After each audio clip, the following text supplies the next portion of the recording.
Howdy, partners. Welcome to episode 29 of the show, where we mostly stay away from LA and discuss the rest of the West. I am excited to welcome back my old buddy, Damichael Cole from the Memphis Commercial Appeal, covering this Grizzlies-Lakers series with me. Damichael, how you doing this morning? I'm doing great, Tim. We didn't get a lot of sleep, but I woke up all right. I mean, I thought I was going to be sluggish this morning, but I'm good.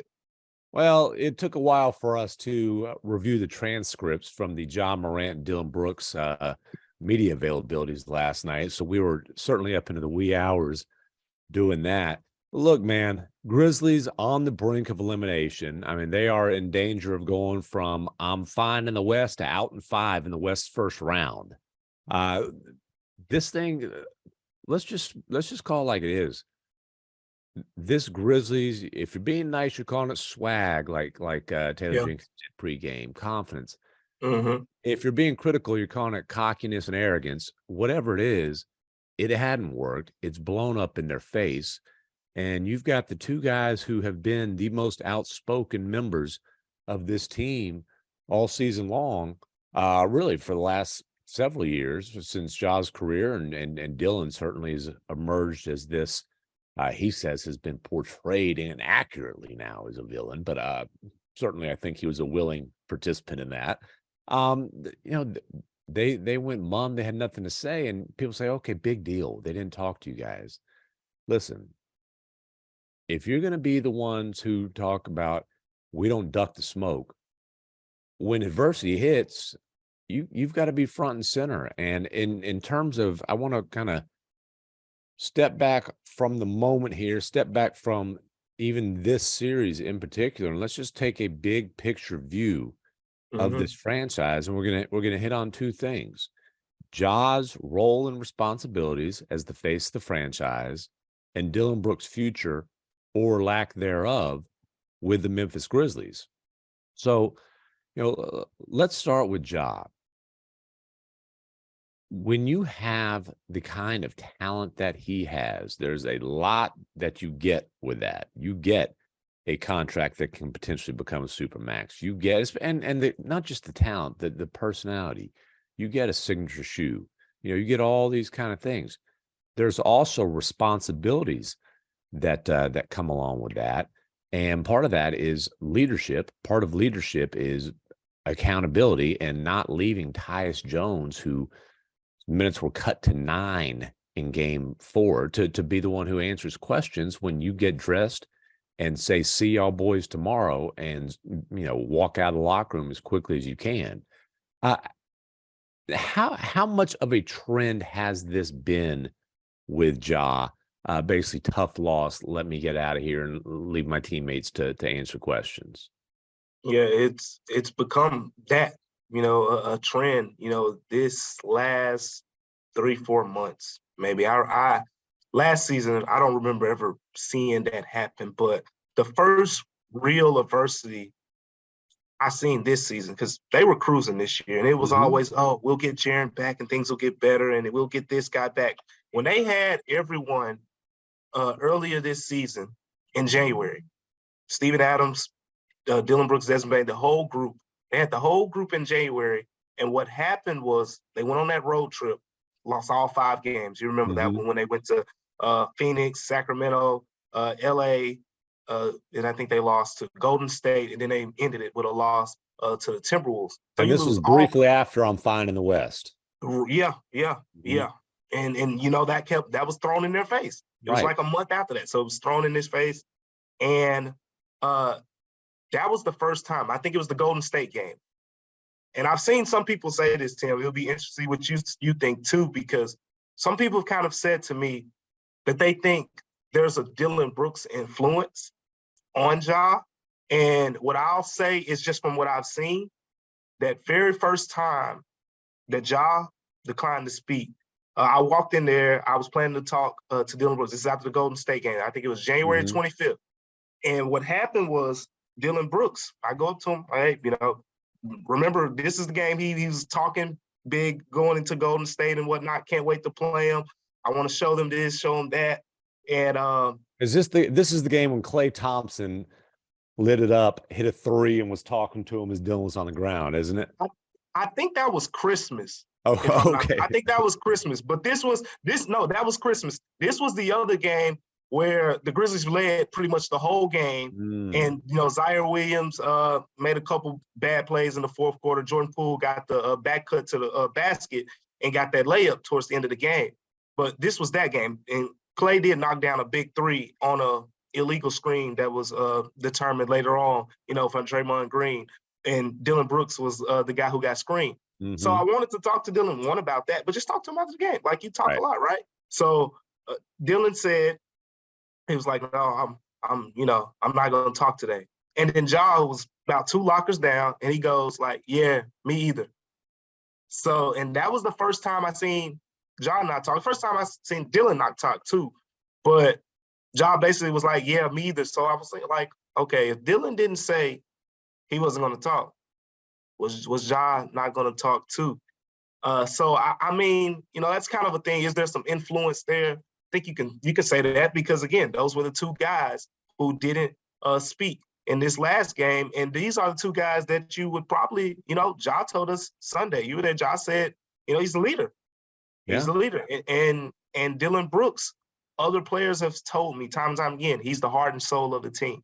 Right. Dillon That's Brooks kind is of, he's the longest tenured member of the yeah. Grizzlies, right? And I do think that Dillon Brooks is the heart and soul of the team. And then Mm-hmm. the question after that would be, hey, does this soul need to be changed? And I think that's a legitimate question. And Taylor Jenkins, who's very careful with his words. He's not a Right. coach who just pops off and then says, boy, I didn't really think about what I was saying. He is very careful with his words. He's also, if he doesn't want to give an answer, he will, he'll pop you. He'll give you a pop answer. He'll give you 1 or 2 words. Like when I asked him last night, hey, why is Tillman guarding LeBron most of the game, and Yep. particularly with the game on the line? He said he's done a great job on him. And what I said, I said, why Tillman instead of Dillon Brooks? And basically he basically didn't want to touch the Dillon Brooks aspect of that, which we will get to later. But pre-game, Taylor Jenkins is asked about basically, hey, has immaturity been an issue with this team? And he brought up that there's been a lot of adversity, especially in the last couple months, March in particular, which obviously he's referring to Yep. Ja Morant going to shotgun willies, wee hours of the morning, holding up a little gun, getting themselves, putting it on Instagram. Like, and I always say, I don't mind Ja Morant blaming the messenger for him getting suspended, as long as he understands he is the messenger in that situation. And so that's obviously the adversity that he's referring to there. And the thing about that is that he got suspended for that incident, but that was the latest in a long line Mm-hmm. of concerning off-court incidents. We don't need to, this stuff has been gone over and over. The Washington Post story on the incident at the mall, the fight with the teenage kid in Ja's backyard pickup game, like, they got unbelievable detail in there. The craziness of his buddy wanting to fight the Pacers, and then the red laser being pointed out the SUV. And then, frankly, just Ja's parting had been a major concern for a long time.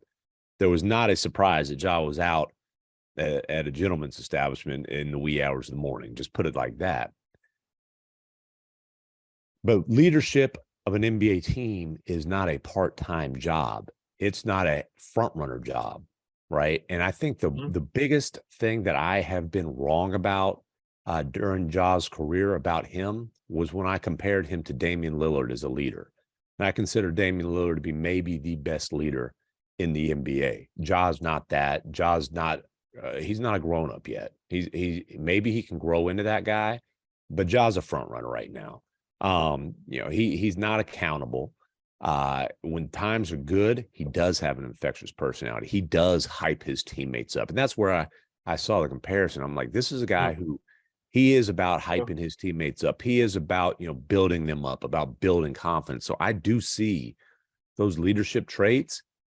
but he's got to grow up. He's got to look in the mirror and ask himself, who am I? Who do I want to be? And then he's got to understand you can't just pick and choose when you're the leader. When you're the face of the franchise, that is an every day, every game kind of responsibility. Yeah, they say, adversity builds, reveals character, all those things. And the Grizzlies they haven't been through a lot of adversity. I mean, it's so much, especially in the regular season, so many good things happened for them last year. Everything was new. Wow, this 56-win team, the future's bright. They could have lost in the first round, second round. It didn't matter last year. It was the future's bright. And then this season, higher expectations come. You get off to the good start without Jaren. So it's like, man, imagine when we get Jaren back. And everything was great until late January. You hit that stretch, you lose 5 in a row, and then Steven Adams goes down, and then the struggles continue on into February. That was when some character was revealed. Yes. Right? Like that was the first time we seen, a Ja, kind of not show some of those leadership traits that he says he has. And that you're right. I mean, we've seen them in bunches. Like he volunteered to come off the bench, when he got back. I think that one was a little bit of PR, but yeah. But I think he was genuine from the point of he didn't really care. Ty's had that team playing really, really well. Exactly. Because even it boiled over into his play. Like when Ja first got back, he wasn't as aggressive. Desmond Bane and Jaren Jackson Jr. were taking much more shots than him. But just going on with that, like you see the leadership traits, but he is just 23, 4 years in the league. Yep. And you see the other side of it too. You see the side where we saw, like you said, Tyus Jones only played like 9 minutes. Now he's left there having to, talk for the team when this is the moment where the leader, should want to stand in front and speak for those guys, for a frustrated locker room and all of those things. But the leaders, left. So I do think Ja can be that leader, is over the course of time. I think it's just some things he's got to understand better, how this works. And maybe it's kind of the situation they've been put in too, because there's no vets walking around here showing these guys the rope. You said it perfectly. Like Dillon Brooks is your longest tenured player, and he's on that. And Dillon Brooks is only 6 years in. Like that's not really a vet, in NBA years. So they don't have that guy, like a lot of teams. I was talking to someone about it, and I remember when I was in Philly, and the Sixers had young Ben Simmons and young, Joel Embiid, and some maturity things had to take place there with Embiid's, working out and Ben Simmons and the attitude things. And then they had guys like, like PJ Tucker now, but before that, even Jimmy Butler, those guys come in, they demand accountability. You're gonna work if you're gonna play with those dudes. And have the Grizzlies had that person come in the locker room in the Ja tenure yet that can kind of back it up with his play too. Like, they had a Jay Crowder in there and Solomon Hill and Kyle Anderson, but have they seen a guy like, you can't score like me? Like, I'm not, they haven't had that type of guy, I don't think. Well, but PJ Tucker's not that type of guy. I mean, a lot of these, and look, they let Kyle Anderson go, and it's one of those things they prioritize keeping Tyus Jones. I would say, given his performance and how he has consistently helped keep this ship above water when Ja has been out, whether it's injury or suspension, and I think that was a wise move. But I think they probably have missed Kyle Anderson. Oh yeah, for sure. And look, they brought in Danny Green. And even while he was recovering from that knee injury, they wanted him. Hey, we want you on the bench. We want you in the locker room. We want you on the road. They were really hoping Danny Green, a 3-time champion, could be that presence, could be that kind of vet. And at a certain point, hey, if the message isn't getting through, the message isn't getting through. I think if Danny Green's message was getting through, they wouldn't have traded him at the deadline, right? I mean, they needed shooting, don't get me wrong, although it's not like Luke Kennard played a lot last night either. But at a certain point, if the ears aren't open, it doesn't matter what vet you have on the roster. And so, as you mentioned, Ja Morant's 23 years old. I think he has been intoxicated by celebrity as well as Casamigos, but intoxicated by this sudden celebrity. Because look, he was as anonymous as a number 2 overall pick in the NBA Yeah. draft pretty much can be, right? That you know the story. Essentially unrecruited as a high school kid, went to Murray State. He was a March Madness story with a triple double and a first round upset, that sort of thing. But being a big deal at Murray State and then essentially instantly becoming not just the face of an NBA franchise, but a must-see player, like a league pass sensation, a national, the NBA is an international type of sensation. The money that comes with that, the fame that comes with that, I think he struggled to handle that. The people around him, I would certainly also say, have struggled to handle that. The hope is all of this adversity, while it's not necessarily being handled well in the moment, and frankly, I have not heard, even going back to when Ja came back from his suspension, a lot of accountability.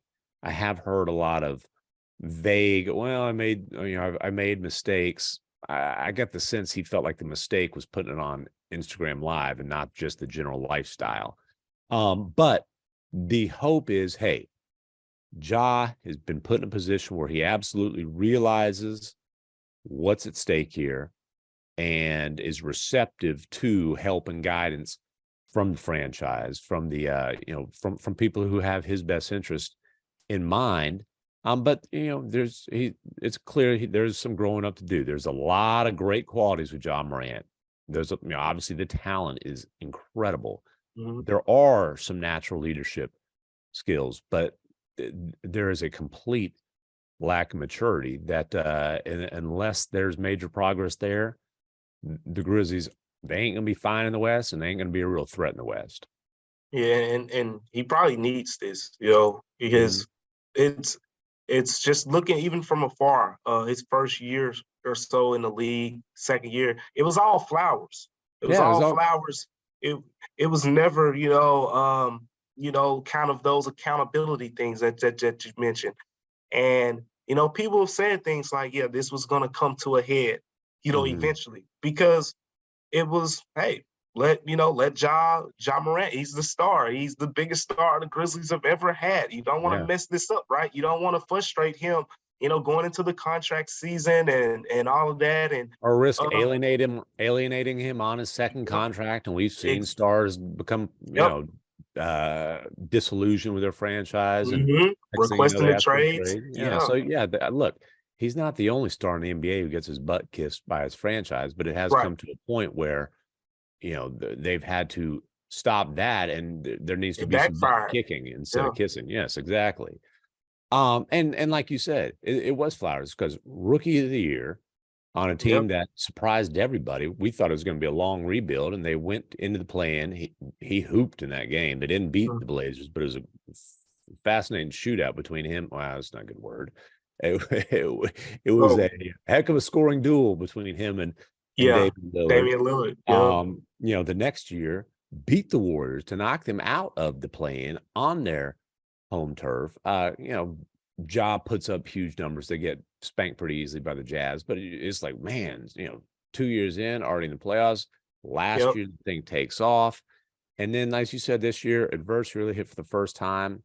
And Ja has consistently struggled with dealing with scrutiny. And like, man, Memphis is not a big market. And I remember after that losing run that you're talking about, I think it was after a practice that you guys got job. Maybe it was after a shoot around, but this is when he Mhm. said something along the lines of, when the Memphis Grizzlies go on a losing streak, it's a big Yep. national story. It's not that way Yep. with any other franchise. It's like, Ja, dude, you don't think it's that way with the Lakers or with the Knicks or with any Yeah. other team that we like. You don't think the Mavericks dealt with scrutiny with how disappointing their season was? We can go on down the list. Like, when you have superstars and expectations and you struggle, it's going to be a story, and that just the sensitivity to scrutiny is something he's going to have to get past. And that's why I say it's like it's out of a touch with the reality of what's going on in the league, and that's where maybe some veterans, maybe it's a front office thing where you have like a Tayshaun Prince, Mm-hmm. in the front office where those type of people, kind of let these guys know this comes with it. This is part of this process, and I feel like there hasn't been an understanding there of what it takes, what all of the grind, the grit and grind, I guess, Mm-hmm. of what goes into this success process. And Zach Kleiman, he says that success, or I think he says like it isn't linear, right? Right. Just because they went to the first round and they went to the second round doesn't mean they're going to go to the Western Conference Finals. Mm-hmm. But at the same time, you don't want this team to get stagnant with their progress. And at certain points of this season, you would say, hey, the Grizzlies look like they really miss Kyle and DeAnthony Melton. And then there were points where Santi Aldama would have good stretches, or, Tyus Jones and all these. It's like, hey, this team looks just as good as last season. But what we're seeing now is the depth is Mm-hmm. pretty much shattered. You lose Steven Adams and Brandon Clark, and you don't have the ability to put Kyle Anderson at power forward and move Jaren to center and ho hum things go on smooth. Like, that's out the window. Now you got to throw Xavier Tillman in there, or you got to play David Roddy, more minutes, and Santi Aldama. It's a whole different perspective, and it makes you think like this off season, whenever that time comes. I feel like there has to be a different approach. You can't keep taking this whole, we're going to get all these kids and build them up, because maturity is the word. I mean, you said it. That's been the buzzword for the last couple months, and it will be, pretty much throughout the off season, because you need more, I guess, more of those veteran guys who have been through it. Maybe you need Mm-hmm. more. Just to even show them. You mentioned Danny Green, and it just his presence. The 3 or 4 games he did speak, it was different. It was a difference, and you knew over the course of time that could potentially rub off on the team from that perspective. But it just he only got 3 or 4 games. So let's focus on this summer, Yeah. and obviously they've got a big decision coming with Dillon Brooks. He's going into free agency, and it's not a secret. This front office has made attempts to upgrade from Dillon Brooks. They threw 4 first-round picks at the Brooklyn Nets, hoping to get Mikal Bridges after the Kevin Durant trade. By the way, wisely, I think if this team has Mikal Bridges, this is a different situation, a different series, and I thought that at the time. And after we saw what he's done with the Nets, you think it even more. They had significant interest in OG Anunoby. They weren't able to get that done despite their willingness to part with multiple draft picks. I think it's pretty reasonable to conclude that they will continue to aggressively use their picks. They have all their own picks plus the Warriors in 2024. They're going to use those. They don't need any more developmental players. They need, impact, like you say, veteran, ready to win right now type of players. And then they've taken shots at getting potential Dillon Brooks replacements in the draft. Zaire Williams, they moved up to draft him at number 10 overall a couple of drafts ago. After his rookie year, it looked like, hey, let's see how this next year goes. Maybe he might be ready. Year 3, he could get it. Yeah. Yeah. This speaking of progress not being linear, it's obviously been a step back. He cannot factor into that decision this summer. David Roddy has certainly shown signs of being a contributor. It has contributed late in the season. He's not ready to be a 30+ per game starter. So, they're going to continue taking swings in the trade market, I'm sure. If they're not able to get something done, if there's more swings and misses, what do you do about Dillon Brooks in free agency? And when we say if they're not able to get anything done, I'm talking about with some other free agents too. Like, because Dillon Brooks is a great wing defender. And I've said it, wing defenders don't grow on trees, the elite ones. Yes. There's just aren't that many in the league, the ones who can guard, these top tier players and hold them 7-8 points below their average and 7 percentage points below their field goal percentage. He's one of those guys capable of doing that. But at the end of the day, this Lakers series has shown it. We've seen it in periods in the regular season. They're sagging off of him. Mm-hmm. And you hear Taylor Jenkins talking after the game, and he's saying words like spacing. Yes. Well, Taylor Jenkins knows. He's not going to call his guy out. But it's very clear, one of the biggest reasons why those spacing issues is happening, other than, execution that every coach, says, is the fact that you have a guy that LeBron James, when he's guarding him, or whoever the case may be. I mean, they'll put D'Angelo Russell on him because they're going to put their weakest defender on him, and they're going to put and he's just going to sink his feet in the paint and just move around freely. And Dillon, like, we saw Dillon pass up some shots. Like, you don't see that too much, because we also saw him airball a shot by about 3 feet, and it was bad. And it was like, that's when you knew, okay, it's probably in his head a little bit. But getting back to the offseason, I think you're spot on. Like, with the trades, Zach Kleiman went as far as saying, look, people think just because we didn't get a deal, we weren't aggressive. Well, they were aggressive. They were aggressive. They were aggressive. They just didn't get the right deal. But I think you gotta go for some other guys. Dillon Brooks is great for this team. And at the end of the day, I don't think Dillon Brooks is great for this team anymore, but go on. He's great. He's great for the heart and soul perspective. Now I'm talking about on the court. You got to get a change. That's what I'm thinking. Like, the 3-point shooting is look. You already Ja is who he is from 3-point line. You can't have two guys, on your perimeter, below league average 3-point percentage shooters, right? And now and expect Desmond Bane every game to make 4 or 5 3-pointers. Like, that's just unrealistic. So I think at the end of the day, you swing. They're going to swing hard on the trade market. There'll probably be a couple wings out there in free agency that makes sense. At a decent mid-level exception type deal. Mm-hmm. But Dillon Brooks, I think, is your last resort from that perspective. You only bring him back. It's like, hey, look, we swung and missed on these guys via trade. We couldn't get these two guys in free agency. And then at that point, even then, if you bring them back, it's got to be a 1-year deal, right? Like, you can't, you just can't. You talk about the progress of this team. There's the potential for them to really get this thing going really soon, with the way that Desmond Bane progressed, with the way that Jaren progressed, and then Ja just being himself.